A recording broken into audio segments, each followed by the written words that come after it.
السلام علیکم ورحمۃ اللہ وبرکاتہ۔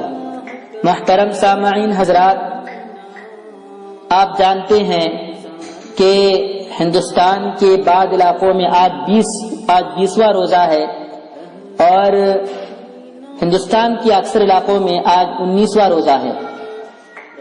تو میں یہ چاہتا ہوں کہ ایک جو اعلان ہمیں موصول ہوا ہے امارت شرعیہ کرناٹک کی جانب سے، جو تحریری شکل میں ہم تک پہنچا ہے، تو بعض ہمارے ایسے بھائی بہن بھی ہیں جن کو پڑھنا نہیں آتا، لکھنا نہیں آتا، تو ان تک بھی بات پہنچ جائے اور وہ ان ہدایات پر عمل پیرا ہو جائے۔ تو خاص کر کے یہ جو تحریر نامہ ملا ہے یہ ہمارے مرد حضرات کے لیے ہے، تو خواتین بھی ان کا تعاون کریں، انہیں سمجھائیں۔ جو بھی میری آواز سن رہے ہیں ان سے گزارش ہے کہ وہ ہمارے اس پیغام کو دوسروں تک پہنچائیں تاکہ لوگوں کو معلومات حاصل ہو جائے۔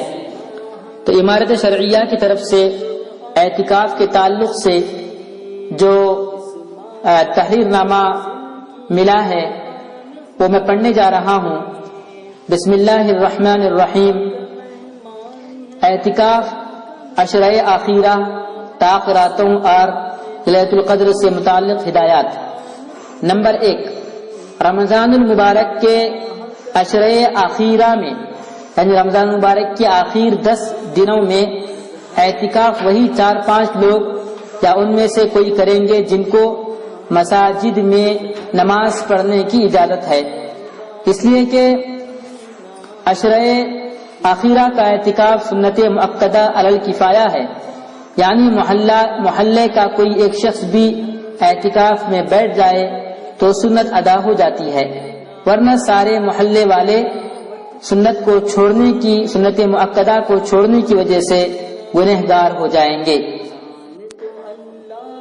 اور یہاں پر میں ایک وضاحت کرنا چاہتا ہوں، وہ یہ ہے کہ یہ جو اعتکاف سنت علی الکفایہ ہے یہ امام ابو حنیفہ رحمۃ اللہ علیہ کے نزدیک ہے۔ ان کے یہاں پر اگر محلے میں ایک شخص بھی اعتکاف نہ کرے گا، اعتکاف میں نہیں بیٹھے گا تو سارے محلے والے گنہگار ہو جائیں گے۔ اور امام شافعی رحمۃ اللہ علیہ کے نزدیک رمضان المبارک کے آخر عشرے کا اعتکاف کرنا سنت مؤکدہ ہے اور اعتکاف کرنا افضل ہے، لیکن سنت مؤکدہ علی الکفایہ نہیں ہے۔ لہذا اگر محلے میں سے کسی ایک نے بھی اعتکاف نہیں کیا تو امام شافعی رحمۃ اللہ علیہ کے نزدیک محلے والے گنہگار نہیں ہوں گے۔ تو کوشش اس بات کی کریں کہ اعتکاف کم سے کم 1 یا 2 شخص ضرور کر لیں۔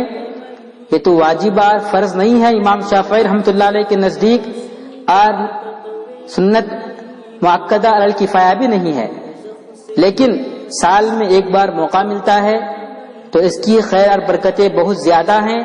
اللہ کے نبی صلی اللہ علیہ وسلم اس کا اہتمام فرماتے تھے، تو اس وجہ سے رمضان مبارک کے آخر عشرے کا اعتکاف شواف حضرات بھی کر لیں۔ جو ہدایات یہاں پر دی گئی ہیں ان ہدایات کی روشنی میں 1 یا 2 شخص کم سے کم اپنے محلے کی مسجد میں اعتکاف کر لیں۔ نمبر 2، مردوں کا اعتکاف مسجد ہی میں مشروع ہے، یعنی مرد حضرات کے لیے اعتکاف میں بیٹھنا ہے تو ان کے لیے مسجد کا ہونا شرط ہے، اس لیے وہ حضرات گھروں میں اعتکاف نہیں کر سکتے، گھروں میں اعتکاف کرنا صحیح نہیں ہے۔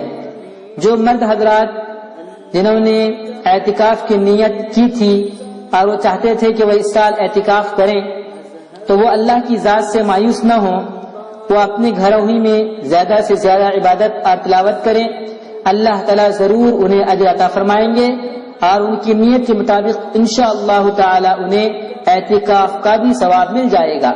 لیکن گھروں میں اعتکاف نہیں ہوگا چونکہ ان کی نیت اعتکاف کی تھی پہلے سے ہی، تو آخر رمضان تک جب تک ان کی یہ نیت رہے گی کہ میں ضرور بضرور اعتکاف میں بیٹھتا، اگر حالات درست ہوتے تو پھر اس نیت کے مطابق انہیں اعتکاف کا ثواب بھی مل جائے گا۔ نمبر 3، عورتیں اپنے گھروں میں اعتکاف کریں گی۔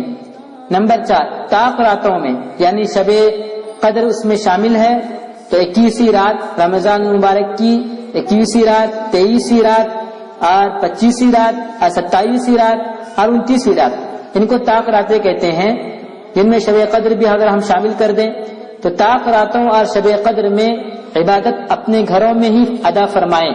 نمبر 5، رمضان المبارک میں ضرورت مندوں کی خصوصی خبرگیری کریں، اپنے پڑوسیوں اور رشتہ داروں اور غیر مسلم مستحقین کا بھی بھرپور تعاون فرمائیں۔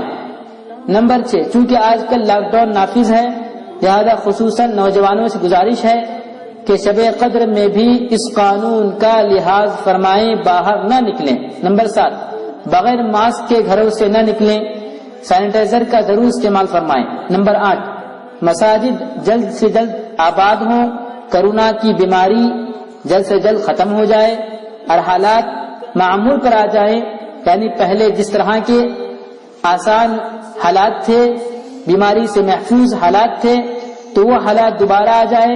اس کے لیے پورے اہتمام سے اللہ کے سامنے روتے ہوئے گڑگڑاتے ہوئے دعا فرمائیں۔ اور ساتھ ہی ساتھ یہ بھی آخر میں بات لکھی گئی ہے کہ عید الفطر کی نماز سے متعلق ہدایات انشاءاللہ بعد میں دی جائیں گی، اس کے لیے انتظار فرمائیں۔ محترم سامعین حضرات، ان ہدایات کو آپ نے سنا تو گزارش ہے کہ ان ہدایات پر عمل پیرا ہو جائے اور دعاؤں کا خاص اہتمام فرمائیں۔ اللہ تعالی ہم سب کو بھی ان باتوں پر عمل کرنے کی توفیق عطا فرمائے، آمین۔ السلام علیکم ورحمۃ اللہ وبرکاتہ۔